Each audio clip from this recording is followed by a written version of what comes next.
एक समय की बात है। एक जंगल में शक्तिशाली शेर रहता था। शेर की गुफा के पास ही मधुमक्खी का छत्ता था। मधुमक्खियां अक्सर शेर की गुफा के पास चली जाती थी और फूलों का रस लेकर वापस अपने छत्ते में आ जाती थी। शेर को मधुमक्खियों का इस प्रकार अपनी गुफा के पास आना पसंद नहीं था। एक दिन मधुमक्खियों की रानी शेर की गुफा के पास आ गई। मधुमक्खियों की रानी आकार में साधारण मधुमक्खियों से थोड़ी बड़ी थी। मधुमक्खियों की रानी को देखकर शेर बहुत नाराज हुआ और उसने जोर से आवाज देकर मधुमक्खियों की रानी को बुलाया और चिल्लाते हुए बोला, तुम लोग दिन भर मेरी गुफा के सामने मंडराते रहते हो। अगर तुम या कोई भी मधुमक्खी मुझे दोबारा दिखे तो मैं तुम्हें मार डालूंगा। शेर की बात सुनकर मधुमक्खियों की रानी बोली, शेर महाराज, मैं मधुमक्खियों की रानी हूँ। हम तो जंगल के फूलों का रस लेने आते हैं और फूलों का रस ले जाकर शहद बनाते हैं। इन फूलों पर तो सभी का हक है। मधुमक्खियों की रानी की बात सुनकर शेर और नाराज हो गया और बोला, अरे तुम तो एक छत्ते में रहने वाली कुछ मधुमक्खियों की रानी हो और मैं इस पूरे जंगल का राजा हूँ। तुम जब भी आती हो तो मुझे प्रणाम किया करो, अन्यथा मैं तुम्हें मसल कर रख दूंगा। शेर की इस तरह की बातें सुनकर मधुमक्खियों की रानी अपने आप को अपमानित महसूस कर रही थी और अपने छत्ते में जाकर दूसरी मधुमक्खियों को पूरी बात बतलाई। अपनी रानी की इस बेइज्जती से सभी मधुमक्खियां बहुत अधिक क्रोधित हुई और अब सभी मधुमक्खियां शेर से बदला लेना चाहती थी।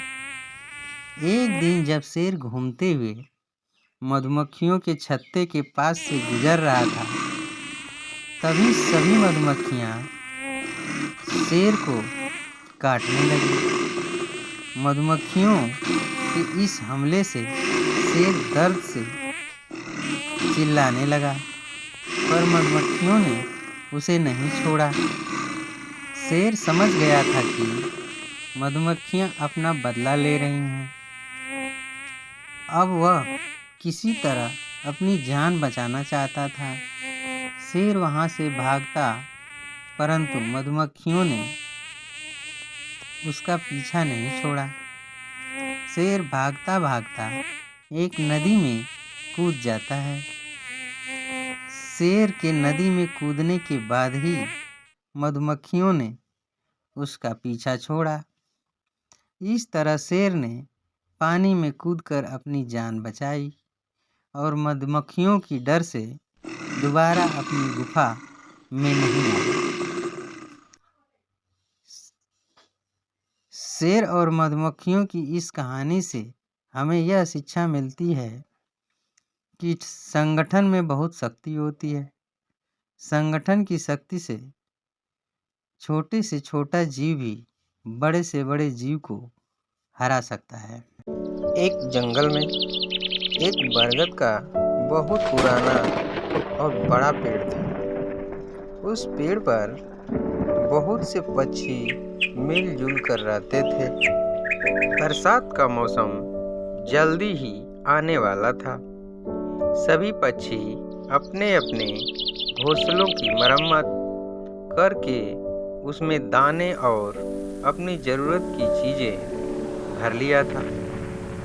जंगल के दूसरे जीवों जानवरों ने भी बरसात से बचने के लिए छत और अपने लिए भोजन का इंतजाम कर लिया था। देखते ही देखते बरसात का मौसम आ गया और वर्षा शुरू हो गई। सभी पक्षी आराम से अपने अपने घोंसले में बैठे थे। अचानक ना जाने कहां से एक बंदर वर्षा में भीगता हुआ उस पेड़ पर आ जाता है। पेड़ की एक डाल के पत्तों में छुपकर बैठ जाता है। वह ठंड से कांप रहा था। पेड़ पर रहने वाले पक्षियों को उस पर दया आ रही थी, मगर वो बंदर के लिए कर भी क्या सकते थे। उनके घोंसलों में भी इतनी जगह नहीं थी कि वह बंदर को अपने घोंसले में पनाह दे सके। जहाँ सब पक्षियों को उस पर तरस आ रहा था, उसी पेड़ पर बाया नाम की छोटी सी चिड़िया रहती थी। वह सोच रही थी, कैसा मूर्ख है यह बंदर। इसके पास भगवान ने हाथ पैर दिए हैं। अगर चाहे तो अपने लिए घर बनाकर उसमें आराम से रह सकता है, मगर उसे तो सारा दिन हुड़दंग मचाने से ही फुर्सत नहीं मिलती। बंदर को ठंड से कांपते देखकर बाया पक्षी को रहा ना गया। वह बोली, बंदर भैया, हम पक्षियों को देखो, हमें देखो, हमारे पास हाथ नहीं है, फिर भी हमने अपने रहने के लिए घर बना लिया है। सर्दी, धूप, बरसात से और अपने बच्चों की भी रक्षा कर लेते हैं। तुम्हारे पास हाथ पैर दोनों हैं, पर तुम उसका उपयोग सारा दिन शैतानी करने में लगाते हो।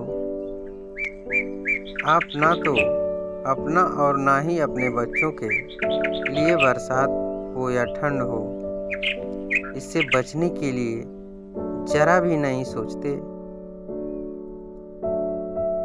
धिक्कार है आपके जीवन को। बाया पक्षी की बात सुनते ही बंदर को गुस्सा आ गया। उस मूर्ख बंदर ने यह बात नहीं सोची कि बाया पक्षी उसे उसकी हालत देखकर उसे समझा रही है। बंदर को आज जो कष्ट हो रहा है, उसके जिम्मेदार कोई और नहीं, खुद बंदर ही है। वह फिर क्या था? एक ही उछाल में बंदर गुस्से में उस बाया पक्षी के घोंसले वाली डाल पर पहुंच गया और बोला, बाया की बच्ची, तू अपने आप को सयानी समझ रही है? बड़ा घमंड है तुझे अपने घोंसले पर, तो ले। बंदर झपट्टा मारकर बाया का घोंसला तोड़ दिया और जमीन पर फेंक दिया। घोंसले में बैठे बाया के छोटे छोटे बच्चे घोंसले के साथ जमीन पर जा गिरे। बाया जोर जोर से रोने लगी। बंदर दूसरे पक्षियों के घोंसले को भी न तोड़ दे। यही सोचकर पेड़ के सभी पक्षी एक होकर उस बंदर को अपनी चोंच से मार मार कर वहां से भगा दिया। इसलिए कहा जाता है कि मूर्ख को सलाह मत दीजिए, नहीं तो अपना नुकसान तो कर ही रहा है। जाते जाते कहीं आपको भी नहीं ना नुकसान पहुंचा दे। एक बार की बात है, किसी जंगल में एक दिन एक गधे और लोमड़ी ने शेर के साथ एक समझौता किया कि वह तीनों अपने लिए एक साथ जंगल में खाने की तलाश करेंगे। उन्हें लगा कि एक साथ खाने की तलाश करने से उन्हें कुछ न कुछ खाने को मिल जाएगा और उन्हें भूखा नहीं रहना पड़ेगा। पहले तो गधा और लोमड़ी शेर के साथ समझदारी दिखाने में डर रहे थे, लेकिन खाने मिलने के लालच में उन्होंने अपने डर को भुला दिया। उन तीनों ने मिलकर बहुत अच्छा शिकार किया। उन तीनों ने जंगल में खाने की तलाश की। खाने की खोज करते हुए वह तीनों नदी के किनारे पहुंचे। उन तीनों ने फैसला किया कि उनमें से गधा शिकार के लिए जानवर तलाश करेगा। जब वह शिकार को ढूंढ लेगा तो वह उससे दोस्ती करने की कोशिश करेगा। फिर जब गधा शिकार से बातें कर रहा होगा तो बाकी दोनों छुप कर उसकी हरकतों को देखेंगे और सबसे पहले लोमड़ी जाकर शिकार के लिए जानवर पर झपटेगी। अपनी जान बचाने के लिए लोमड़ी से भागेगा। डरा हुआ जानवर लोमड़ी से बचने के लिए शेर के रास्ते में आएगा और शेर उस जानवर पर कूद कर उसे मार देगा और उसे एक ही झटके में मार डालेगा। शाम के समय तीनों जानवर थके हुए थे, लेकिन वह खुश होकर शेर की गुफा के आगे इकट्ठा हुए। शेर ने गधे को शिकार किए हुए जानवर को 3 हिस्सों में बांटने का आदेश दिया। गधा बहुत खुश था। उसे लगा कि शेर ने उसे शिकार को बांटने के लिए इसलिए कहा है कि वह उस पर विश्वास करता है और उसे पसंद करता है। बड़ी चालाकी से गधे ने शिकार किए हुए जानवर को एक जैसे 3 हिस्सों में बांट दिया। गधे ने शेर को कहा, सर, मैंने आपके कहे अनुसार शिकार के 3 हिस्से कर दिए। अब आप दोनों अपना भोजन ले सकते हैं। शेर ने 1 मिनट के लिए गधे को घूरा और फिर उसे बोला, ओह, तो तुम्हें लगता है कि तुम दोनों को भी मेरे जितना हिस्सा मिलना चाहिए? तुम्हें लगता है कि इन खेल में तुमने सिर्फ शिकार से बातें करके बहुत महान काम किया है और तुम अपने इस काम की मेरे शिकार को मारने की काम से तुलना कर रहे हो? यह कहते हुए शेर ने गधे पर झपट्टा मारा और उसे 1 सेकेंड में मार दिया। फिर उसने लोमड़ी को शिकार किया हुआ खाना बांटने के लिए कहा। लोमड़ी ने शिकार किया हुआ खाना एक साथ इकट्ठा किया और उसमें से ज्यादा हिस्सा उसने शेर को दिया और अपने लिए थोड़ा सा खाना रखा। यह देखकर शेर बहुत खुश हुआ। शेर बोला, तुम्हें खाना बांटने का हिस्सा किसने सिखाया है? तुम तो बिल्कुल सही ढंग से खाना बांटते हो। लोमड़ी ने बताया, मैंने यह आपसे सीखा है। जब आपने गधे को मारा तो मुझे समझ आ गया कि आपको ज्यादा हिस्सा देना चाहिए था। लोमड़ी ने अपने दिमाग में तय कर लिया था कि वह आगे से शेर को साझेदारी नहीं करेगी। इस कहानी से यही शिक्षा मिलती है कि दुष्ट चाहे कितना भी अच्छा बनने का नाटक कर ले, लेकिन समय आने पर वे अपना असली रूप यानी दुष्टता को दिखाता ही है। इसलिए हमें ऐसे लोगों की दोस्ती से दूर रहने में भलाई होती है। एक समय की बात है, एक जंगल था। उस जंगल में बहुत से जानवर रहते थे। उसी जंगल में एक हाथी और एक चींटी भी रहते थे। हाथी बहुत ताकतवर और घमंडी था। हाथी के रास्ते में जो भी जानवर आता उसे उठाकर पटक देता था। जो भी जानवर हाथी का विरोध करता, हाथी उसे बहुत परेशान करता था। इसलिए जंगल का कोई भी जानवर हाथी का विरोध नहीं करता था। यहाँ तक कि जंगल का राजा शेर भी हाथी से डरता था। उसी जंगल में एक चींटी भी रहती थी। चींटी बहुत मेहनती और विनम्र स्वभाव की थी। चींटी छोटी जरूर थी, परंतु उसके स्वभाव के कारण जंगल के सभी जानवर उसका बड़ा सम्मान करते थे।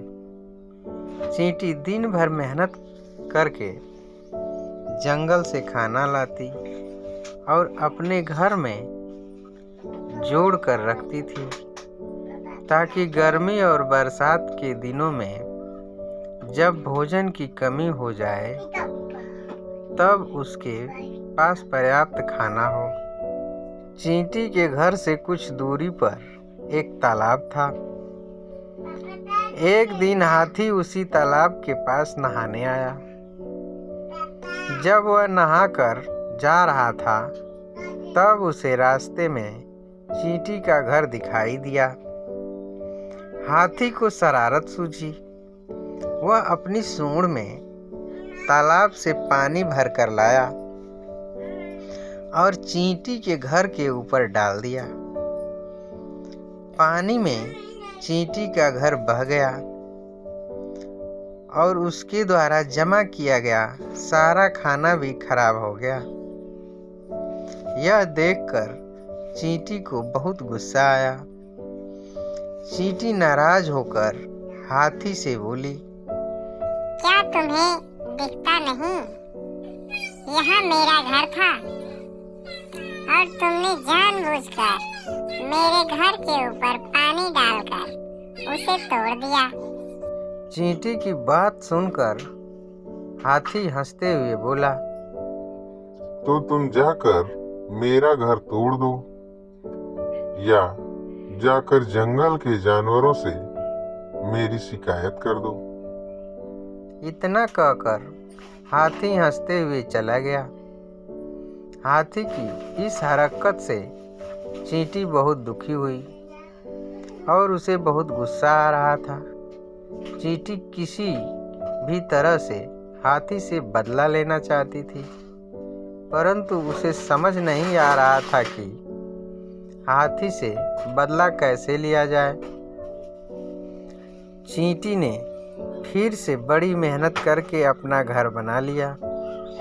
हाथी फिर तालाब में पानी पीने आया और चींटी का नया घर देखकर सोचने लगा, आज फिर चींटी के घर पर पानी डालूंगा, लेकिन पहले कुछ आराम कर लिया जाए। इतना सोचकर हाथी एक पेड़ के नीचे सो गया। चींटी ने हाथी को सोते हुए देख लिया। चींटी के लिए यह एक सुनहरा अवसर था। चींटी हाथी के पास गई और धीरे से उसकी सूंड में घुस गई और उसकी सूंड के अंदर जाकर उसे काटने लगी। चींटी के काटने से हाथी की नींद खुल गई। चींटी हाथी के सूंड में बार बार काटने लगी। अब हाथी बहुत परेशान हो गया। उसे अपनी सूंड में बहुत तेज दर्द होने लगा, परंतु उसे समझ नहीं आ रहा था कि चींटी को सूंड से बाहर कैसे निकालें। हाथी अपनी सूंड से तेजी से हवा अंदर बाहर करने लगा, परंतु चींटी ने हाथी की सूंड में जोर से डंक गड़ा दिया और सूंड के अंदर चिपकी रही। हाथी अपनी सूंड से चींटी को निकलने का जितना भी प्रयास करता, चींटी हाथी को उतनी जोर से काटती थी। हाथी दर्द से कराहने लगा। हाथी के चिल्लाने की आवाज सुनकर जंगल के सारे जानवर आ गए और सभी मन ही मन बहुत खुश हो रहे थे। हाथी समझ गया कि उसके कान के अंदर चींटी घुस गई है और अपना बदला ले रही है। हाथी को अपनी गलती का एहसास हुआ और चींटी से बोला, बहन चींटी, मुझसे बहुत गलती हो गई थी। जो ताकत के नशे में मैंने तुम्हें परेशान किया, मुझे माफ कर दो। अब दोबारा इस प्रकार किसी भी जीव को परेशान नहीं करूंगा।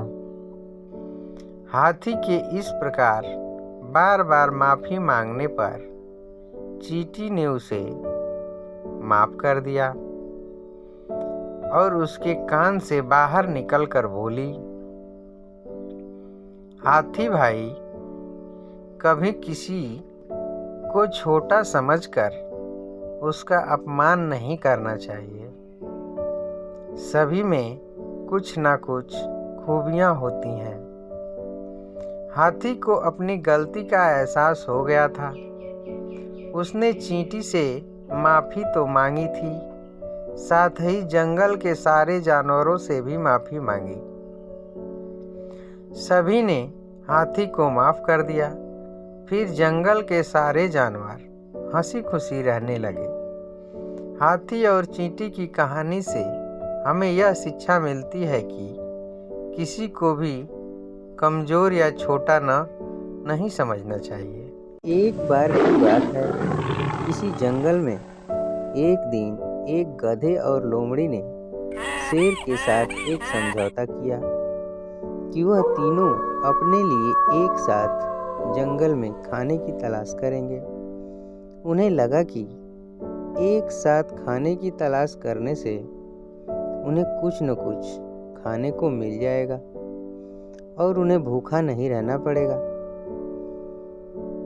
पहले तो गधा और लोमड़ी शेर के साथ समझदारी दिखाने में डर रहे थे, लेकिन खाने मिलने के लालच में उन्होंने अपने डर को भुला दिया।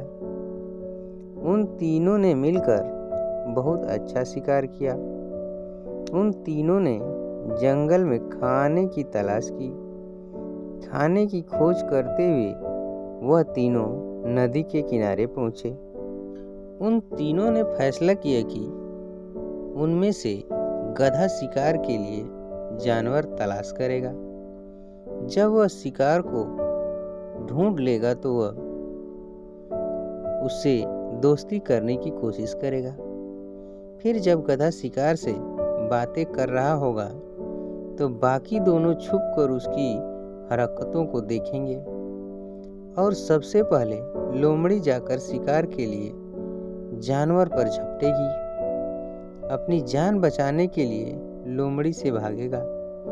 डरा हुआ जानवर लोमड़ी से बचने के लिए शेर के रास्ते में आएगा और शेर उस जानवर पर कूद कर उसे मार देगा और उसे एक ही झटके में मार डालेगा। शाम के समय तीनों जानवर थके हुए थे, लेकिन वह खुश होकर शेर की गुफा के आगे इकट्ठा हुए। शेर ने गधे को शिकार किए हुए जानवर को 3 हिस्सों में बांटने का आदेश दिया। गधा बहुत खुश था। उसे लगा कि शेर ने उसे शिकार को बांटने के लिए इसलिए कहा है कि वह उस पर विश्वास करता है और उसे पसंद करता है। बड़ी चालाकी से गधे ने शिकार किए हुए जानवर को एक जैसे 3 हिस्सों में बांट दिया। गधे ने शेर को कहा, सर, मैंने आपके कहे अनुसार शिकार के 3 हिस्से कर दिए। अब आप दोनों अपना भोजन ले सकते हैं। शेर ने 1 मिनट के लिए गधे को घूरा और फिर उसे बोला, ओह, तो तुम्हें लगता है कि तुम दोनों को भी मेरे जितना हिस्सा मिलना चाहिए? तुम्हें लगता है कि इन खेल में तुमने सिर्फ शिकार से बातें करके बहुत महान काम किया है और तुम अपने इस काम की मेरे शिकार को मारने की काम से तुलना कर रहे हो? यह कहते हुए शेर ने गधे पर झपट्टा मारा और उसे 1 सेकेंड में मार दिया। फिर उसने लोमड़ी को शिकार किया हुआ खाना बांटने के लिए कहा। लोमड़ी ने शिकार किया हुआ खाना एक साथ इकट्ठा किया और उसमें से ज़्यादा हिस्सा उसने शेर को दिया और अपने लिए थोड़ा सा खाना रखा। यह देखकर शेर बहुत खुश हुआ। शेर बोला, तुम्हें खाना बांटने का हिस्सा किसने सिखाया है? तुम तो बिल्कुल सही ढंग से खाना बांटते हो। लोमड़ी ने बताया, मैंने यह आपसे सीखा है। जब आपने गधे को मारा तो मुझे समझ आ गया कि आपको ज़्यादा हिस्सा देना चाहिए था। लोमड़ी ने अपने दिमाग में तय कर लिया था कि वह आगे से शेर को साझेदारी नहीं करेगी। इस कहानी से यही शिक्षा मिलती है कि दुष्ट चाहे कितना भी अच्छा बनने का नाटक कर ले, लेकिन समय आने पर वे अपना असली रूप यानी दुष्टता को दिखाता ही है। इसलिए हमें ऐसे लोगों की दोस्ती से दूर रहने में भलाई होती है। एक था मोर और एक थी मोरनी, दोनों दाने चुग रहे थे। इसी बीच वहाँ एक तोता आया। उसे इठलाते हुए देखकर मोरनी ने कहा, मैं अलबेली मोरनी, मुझको भला डर कैसा। मोर भले ही सुंदर है, पर हीरामन है मोती जैसा। यह कहकर मोरनी तो तोते के साथ चली गई। मोर को बहुत बुरा लगा। उसने कहा, मैं परिंदों की पंचायत बुलाऊंगा और उनसे न्याय मांगूंगा। मोर चल पड़ा। रास्ते में उसे एक मुर्गी मिला। मुर्गी ने पूछा, मोर भैया कहाँ चले। मोर ने कहा, परिंदों की पंचायत बुलाने। मेरी मोरनी तोते के साथ भाग गई है। तुम सभा में आओगे ना? मुर्गा बोला, हम तो बाग लगाते हैं, रंग हमारा भूरा है। कौन हम पर यकीन करेगा, वक्त हमारा बुरा है। मुर्गा मोर के साथ नहीं गया। मोर कुछ आगे चला तो उसे बाया मिली। बाया ने पूछा, मोर भैया कहाँ चले। मोर ने कहा, परिंदों की पंचायत बुलाने। मेरी मोरनी तोते के साथ चंपत हो गई है। तुम सभा में आओगी ना? बाया बोली, हम तो बया कहलाती हैं। हौसला हमारा अनोखा है। जो मर्द होकर रोता है, वह मर्द नहीं धोखा है। बाया मोर के साथ नहीं गई। दुखी मोर आगे बढ़ा। रास्ते में उसे एक तीतर मिला। तीतर ने पूछा, मोर भैया कहाँ चले। मोर ने कहा, परिंदों की पंचायत बुलाने। मेरी मोरनी तोते के साथ भाग गई है। सभा में तुम आओगी ना? तो तीतर बोला, हम हैं तीतर एक देश के, लड़ाकू बनना हमारा पेशा है। पंचायत है लफ्फा जी का डेरा, वहाँ क्या काम मेरा। मोर आगे बढ़ा। रास्ते में उसे बगुला मिला। बगुले ने पूछा, मोर भैया कहाँ चले। मोर ने कहा, परिंदों की पंचायत बुलाने। मेरी मोरनी मुझे छोड़कर तोते के साथ चली गई है। भैया थोड़ा समय निकाल कर तुम आओगे ना? बगुला बोला, हम बगुले उजले हैं, गर्दन हमारी लंबी है। तुम्हारा टंडा तुम जानो, हमने टंडों से छुट्टी ली है। मोर ने सोचा, अब मैं बाज के पास चलूं, शायद वह साथ दे। मोर आगे बढ़ा तो रास्ते में उसे एक बाज मिल गया। बाज ने पूछा, मोर भैया कहाँ चले। मोर ने कहा, परिंदों की पंचायत बुलाने। मेरी मोरनी तोते के साथ भाग गई है। सभा में कोई आने को राजी नहीं है। बाज भैया तुम तो आओगे ना? बाज बोला, हम हैं बाज बहादुर, सिर हमारा गंजा है। सबक सिखाने शत्रु को, फौलादी यह पंजा है। मोर खुश हो गया। बाज को अपने साथ लेकर मोर, तीतर, बाया, बकुला सबके साथ पहुंचा। परिंदों की पंचायत बैठी। सबने बाज से कहा कि वह तोते को ढूंढ कर पेश करे। फौरन बाज उड़ा और तोते के कान पकड़कर उसे सबके सामने लाया। पंचायतों ने कहा, हीरामन मोर को उसकी मोरनी दे दो। तोता बोला, मैं नहीं दूंगा। पंचायतों ने कहा, बाज भैया, हीरामन को सबक सिखाओ और मोर को उसकी मोरनी वापस दिलाओ। बाज बोला, हम हैं बाज बहादुर, सिर हमारा गंजा है, सबक सिखाने शत्रु को फौलादी या पंजा है। यह कहकर बाज ने तोते पर झपट्टा मारा। तोता डर गया, बोला, मुझे नहीं चाहिए किसी की मोरनी, यह तो मोर की शोभा है। भले ही उसे मोर रखे। मोर को उसकी मोरनी मिल गई और परिंदों की पंचायत बिखर गई।